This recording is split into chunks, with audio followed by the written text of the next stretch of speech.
everyone and welcome back to another Warcry battle report for the channel. This series, like a few others, is available first to channel members as a thank you for the support they are willing and able to show to the channel.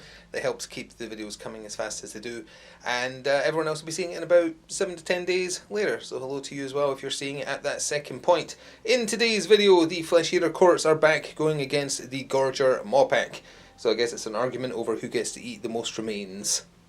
So let's start with the Flesh Eater Court, broken into Dagger, Hammer, Shield, 2, 2, 3 from camera left to camera right. In the Dagger we have the Abhorrent Archregent and a single little Crypt Ghoul. In the Hammer we have the Crypt Flare and a special Crypt Ghoul who is called the Crypt Ghast Courtier, I think. They have such weird names when they're hero versions of like a standard guy. And then finally in the Shield we have the Crypt Haunter Courtier, so there's Ghast and a Haunter. I'm just going to call them Ghast and Haunter respectively. Ghast, Haunter, and he has two other normal Crypt Ghouls with him as well. That comes to 990 points. And here we have the Gorger Mawpack in its standard format, 1000 points on the dot, broken into Dagger, Hammer, Shield, 2, 1, 2 from camera left to camera right. So in the Dagger is the Clawback plus the Gorger who forgot to bring any kind of weapon. He's very forgetful. Then on his lonesome in the Dagger is the Gorger with the Great Club, so he doesn't do many attacks, but boy, he hits hard if it actually lands. He's hitting at strength 6, so very often he's only needing 3s. And then in the Shield we have the Cave Howler, and she is backed up by the Gorger who brought the single-handed club, who isn't quite as strong as the one using the Great Club. Oh boy, it's time to randomise a mission, a layout and a twist. Let's lift up this many cards for no particular reason, and we'll go for this one. The Comet. Oh, this is an old one. Haven't done it for a long time though. So the Comet is you break the table into these 4 quadrants. I'm not sure how it's going to land in a catacomb, but hey, whatever. We'll roll with it because it's quite an interesting one. Roll a die at the start of the second battle round before the hero phase. On a 1 to 4, place the objective in one of the segments, or on a 5 or 6 it goes in the direct centre of the battlefield. The battle ends after 3 battle rounds. It will actually be 4. When the battle ends, the player that controls the objective wins the battle, so whoever has the most friendly models within 3 inches of it, I keep forgetting if it's 2 or 3 inches, of where the comet ends up falling after the first battle round. I guess it's a very powerful fall if it smashes through the roof of the catacomb we're fighting in today, and that distracts them from their fight over who's eating the corpses. So let's see our layout. The layout's not going to matter as much really, since it's the comet and they'll have to move towards a point they don't know yet, but let's do this one. Oop, if I can get it. Oh, there we go. Close the jaw. That's amazingly apt for 2 sides fighting over flesh. So the hammers are coming in round 2. So are the daggers. Only the shields are on the table. We've actually done this one before. It rings a bell. So only the shields are on the table to start with. Everyone else will be coming on when the comet crashes down, wherever it happens to. So that might prove interesting. And then finally, a twist to end all twists. We'll go this one. Bitter Rivals. Add 1 to attack and strength characteristics of attack actions made by fighters with the leader rune mark that target an enemy fighter with the leader rune mark. Okay, so if the Clawback fights with the... well, who's the lead? Actually, I don't remember who was selected as the leader out of the heroes on the Flesh Eater Courts. Whichever one of those is the leader, I guess we'll just go with whoever's worth the most points, and I'm pretty sure it's the Courtier, the really large Courtier. So yeah, if they fight each other, if that happens to happen, they're +1 attack, +1 strength. With that, we'll get set up and be back after this quick word from my channel sponsor.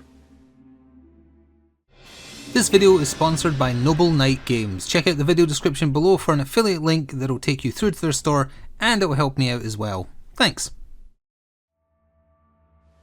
And just like that, we're done with the setup. The Flesh Eater Courts are marked as the attacker as far as deployment goes.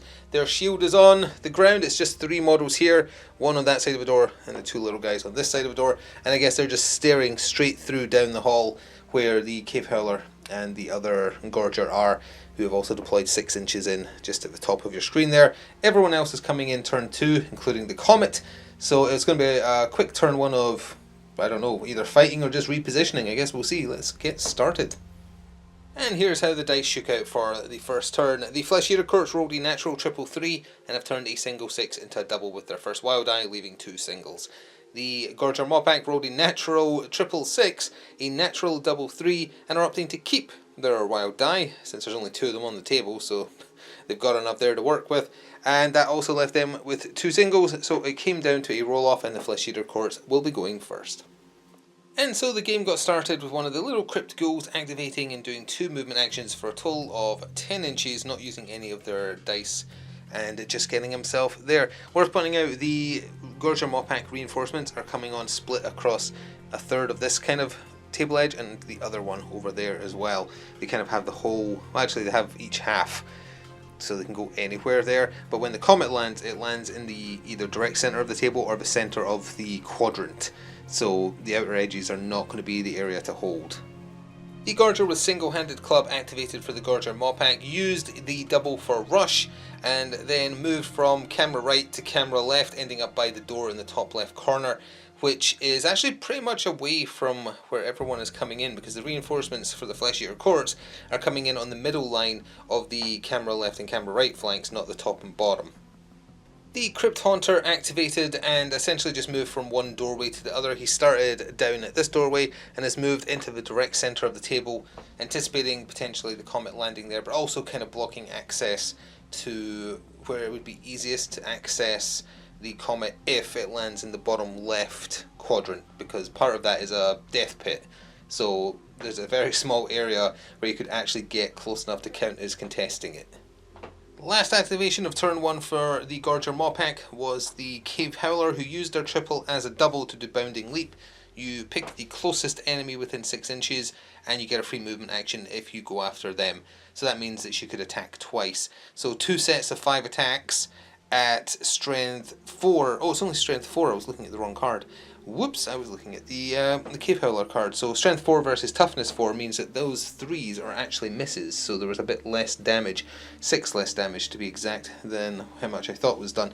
She's a 3/6, so that's 6 from the crit, and then, oh yeah, also only successes got left behind in case you're curious. So that's 6, 7, 8, 9, 10, 11, 12, 13, 14, 15, 16, 17. That's, well, only 18 wounds instead of the 24 I thought she was doing. But that's 18 out of the Haunter Courtier's 36. And that's pretty rough. And to end off the first turn, the other little itty bitty crypt ghoul who's actually able to slip through behind that coffin, activated, did 2 movement actions, ended up over there. And if the comet does end up landing in this quadrant, he's going to be within its capture range. Speaking of which, as we prep to go into turn 2, because that's everybody activated, we're going to roll now on camera for where it's going to end up. Technically you're supposed to do it at the top of turn 2, but just so it's on camera live, we're going to do it now. So let's roll and see where the comet's actually going to be landing. It's going to be segment 4. That is the bottom right. So the comet is going to be riding the middle line of this quadrant, which would be the equivalent of, it's halfway between there and there. It's going to crash into the wall somewhere there, but it'll be measured out exactly as we go to the dice for turn 2 and bring on the reinforcements. So as we begin turn 2, this should hopefully show you more or less where all the reinforcements have come on and where the comet has crashed. Now, because of it being a catacomb, kind of went by where the doors were in regards to this bottom line where the dagger and hammer respectively the Gorger Mawpack came in, which means that that poor little ghoul is engaged because they can't get any further away from the door down here. And then the one with the great club is over, you can just about make him out in bottom left corner.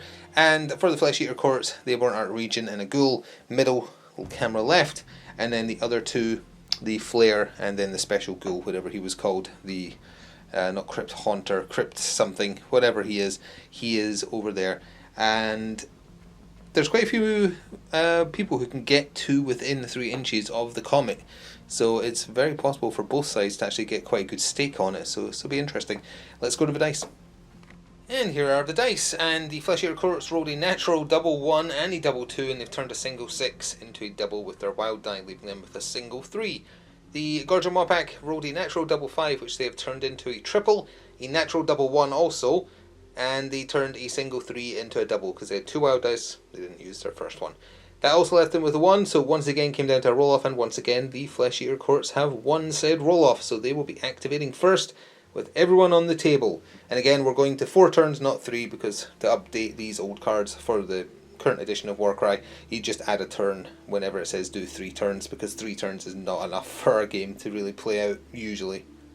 To get turn 2 started, the Crypt Haunter Courtier that got ambushed by the Cave Howler in turn 1 activated, spent their double 1 on Onslaught, and struck at it twice, so getting a bonus attack in the first set of attacks put him at 5, second set at 4, and he's hitting at strength 5 versus toughness 3. He didn't roll that well. He came so close to getting so many crits with 4 5s, but not a single crit, and he really needs those crits. He's a 2/5, so normal hits, they're not so great, which means he hasn't really paid back his massive 250 point value here. But he did manage to get 6 hits in at 2 damage apiece for 12 wounds. The Cave Howler starts with 30 though, so that's still 18 left, is it? Yeah, that's 18 left. So could certainly have been a lot more effective. Oh, the little Crypt Ghoul that got turned to paste just now, you can't even see him even though he's still on the table. He's so small round here compared to the Gorger that just assaulted him. 4 attacks at strength 4 versus toughness 3 against a 8 wound model, and that's 5 on its own plus 3 for each of these, so he has eviscerated this poor little ghoul and it is out of there. He still has an action left, and with that he is simply moving up to this wall here so that he is within claiming distance of the comet. The Abhorrent Archregent activated for the Flesh Eater Court, spending their other double on Rush and still leaving them with 1 set of doubles, and just bounded down the hallway at full pelt to get into combat with the Cave Howler to try and help out the Haunter there. The Great Club wielding Gorger activated, spent their double on Rush, leaving them with just that triple that can be spent as a double, to move 6 inches twice down the hall, got as far as that doorway there, and is either going to go to the comet or to help out in that combat in the middle. And we're still having to stay here because the Crypt Ghoul that hedged his bets wrong and went over here hoping the comet would land here, moved twice, just standard 5 inches, so a total of 10, and is sprinting across the room towards the comet, but is not currently close enough to count as contesting it. The Clawback has staked his claim on the comet, getting right stuck in there, moving through this doorway, then moving over here, just kind of 2 half movements, or 1 full plus a little one, and is blocking the way to try and stop anyone else getting close enough, at least on that side of the wall, from getting into contest range.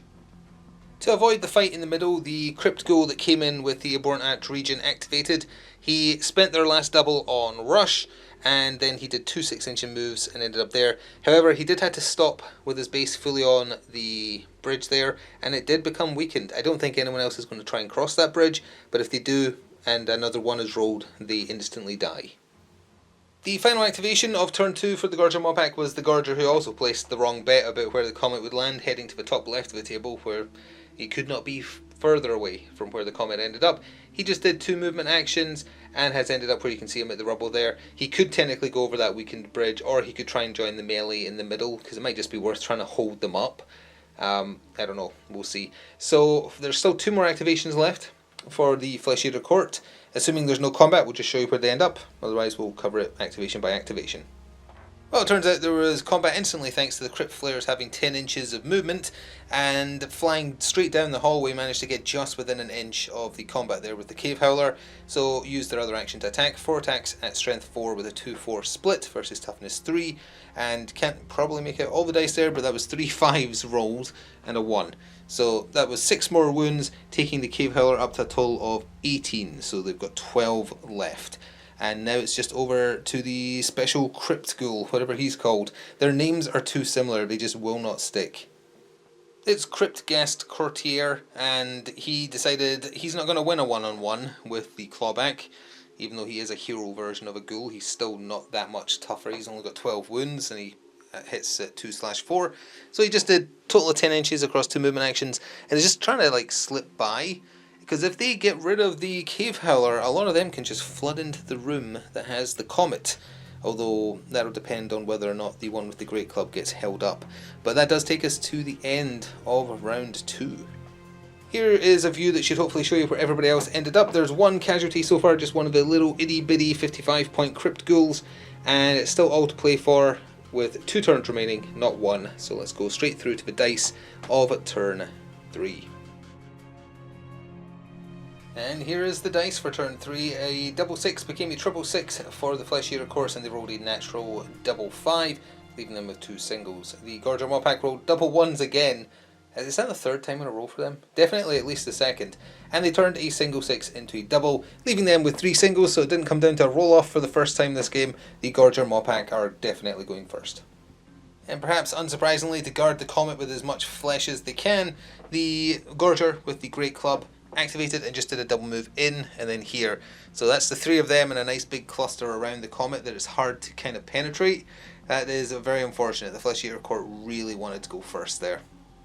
The Abhorrent Archregent activated, taking Onslaught for his first attack by spending their double, and just went ham on the Cave Howler. First set of 5 attacks thanks to Onslaught, got 2 crits and a hit, not enough to secure the kill. Turned very Scottish there. His crits are worth 5, so that would have been 13 damage in total. Oh, actually, that would have been enough. Wait, that would have been enough. Didn't she have 12 left because she's at 18? Oh, she did have 12 left, so that means that the second attack did not need to happen. Yeah, there was 2 crits in the first attack. Oh, so never mind.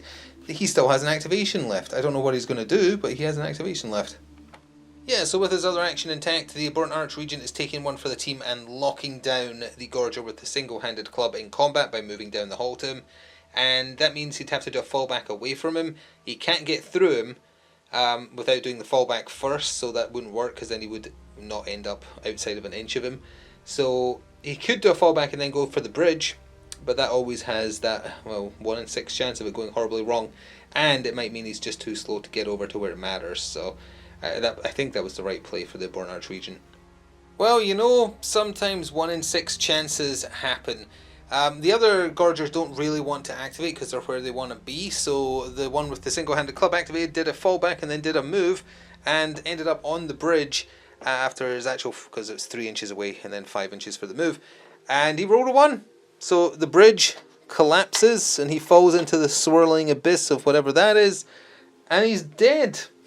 Thank goodness this isn't about kills. But yeah, he is out of there, and that bridge is gone. And that little gas that I think is about visible down here-ish is just laughing himself silly because it was him that weakened the bridge somehow. So it's him that technically earned that kill, I guess. The little crypt ghoul that had been making his way to the Comet activated. He did so, engaging with the Great Club wielding Gorger in the process. Struck at him and managed to get a crit. And did 10% of his health. That sounds like he did so much better than just saying, yeah, he did 3 damage. But it might make a difference.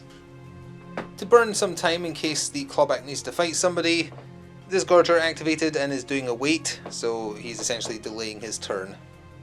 The Flesh Eater Court starting to roll high on their attack rolls is getting a little concerning.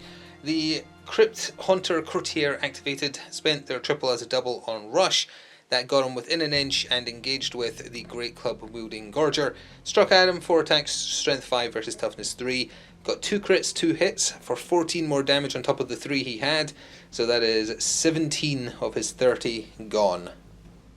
This Gorger then burned out the rest of his turn. Oh, this poor Gorger is getting picked on as the Crypt Flare, activated. 10 inches was more than enough to get in there and get stuck in as well. 4 attack, strength 4. Got a crit and a hit through for 6 more damage, taking him up to 24. So he has 6 left. It's not looking good for him. Although, I also don't think anyone else can get in there against him now. It's just down to the clawback for the Gorger Mawpack. However, he has opted to delay his turn by using his first action as a wait. The little crypt ghoul that was the one who weakened the bridge that's now gone has just done a double move action and is scurried over to this entranceway here. Not anywhere close to do anything there, and then it's just kind of ending in the shadows, just skulking and waiting. That means the clawback has to activate and end his turn. There's nothing for him to do, so we can just skip that straight to the Crypt Gas Courtier, who's going to be the last activation of the round. They're like coyotes, like stalking, waiting for their chance. He ended up just hiding at that rock there, looking at the clawback, but not making the move to attack. So slightly over to one side, because this is where all the action is happening. Here is the state of the table at the end of the penultimate round.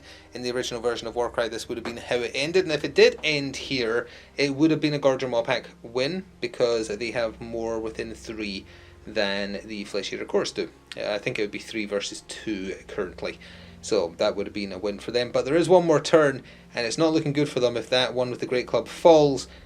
it will not be in their favour. They literally won't have enough bodies to stop the win. So if that happens, and he's going to have to roll or have some poor rolls against him for it not to happen, it might be a very sharp end on turn 4. But either way, let's go to the dice for turn 4.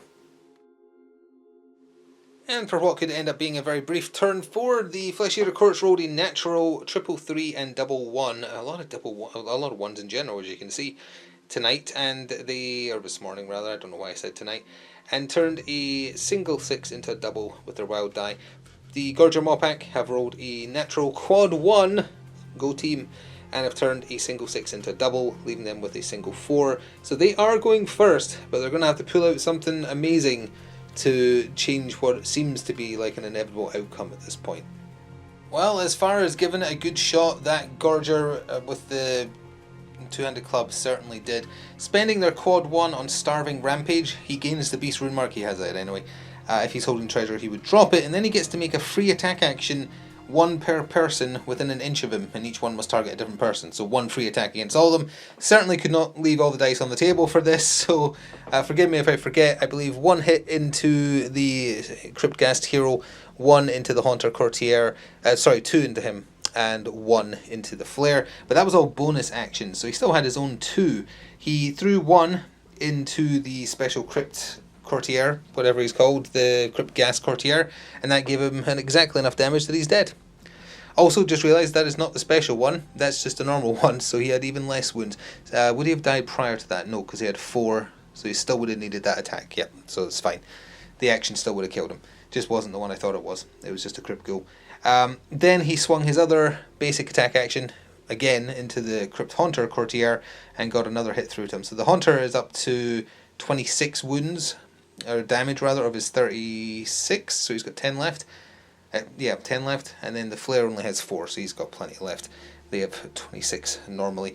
But he did pretty well there, just removing an activation and a body. It's still probably not going to stop him from getting killed, because the 2 left are strong enough to take him out. But who knows, there will be at least 1 more activation to see how this actually can end up. The Crypt Haunter Courtier activated, spent the double on Onslaught, got a crit and 3 hits through, which is another 5, 6, 7, 8, 9, 10, 11 damage. More than enough that he has fallen. And that means he still has an action left also, so he can move nice and close to the Comet there and end his activation. Now currently, as things stand, the Gorger Mawpack are actually still winning, and they're not in any danger of dying. They're 2 surviving units. So it really just comes down to, can they fit enough bodies in to count as out-manning or out-capping the Comet. The surviving Gorgers have got to play defensively, so this one activated and spent a wait. The little ghoul that had been lurking out here, the one that broke the bridge, spent their last double, they still have a triple, on Rush, and that gave him enough movement to get over to the Comet. And that's essentially game over, because the Flare just needs to activate and move ever so slightly here, and neither of the surviving Gorgers can do anything about that, and they're already outnumbered. Depending on how the activations happen, he's essentially done now. He has no reason to move. He's already contesting. The Burnt Archregent can't get anywhere to make a difference on the table state, but it would come down to the Burnt Archregent could do a wait, then the Clawback has to do a wait, the Burnt Archregent finishes his activation, the Clawback has to finish his activation, and then the actual special ghoul, who I got confused with the one that just died, just needs to engage with him by doing that, and that is another body on there. So with it going to the 4th turn, it is going to be a win for the Flesh Eater Courts. So had this been 1st edition Warcry, well, the Gorger Mawpack wouldn't have existed, I guess, but had we been playing raw as written 1st edition Warcry, the Gorger Mawpack would have won at turn 3, because, wow, these games used to be really, really short. But updated for 2nd edition, you played to turn 4, and that gave the Flesh Eater Courts enough time to just whittle down those 30 wound models. So, yeah, that is it. That's going to do it for another Warcry video. As I said at the top of the video, these are available first to channel members. If you are willing and able to spare a little extra to support the videos produced on the channel, would really appreciate it. And you get early access to a bunch of them over a week before everyone else. With that, you can also check out the channel sponsor to pick up something for yourself. They carry Warcry, they carry everything I cover here on the channel. If you buy anything through that link for yourself, I get a little bit compensated as well. Or if you want to do just a one-time support, you can press the thanks button. And also just liking, commenting and sharing helps too. Enjoy the rest of your day and see you in the future for more Warcry at some point. Until then, ta-ta for now.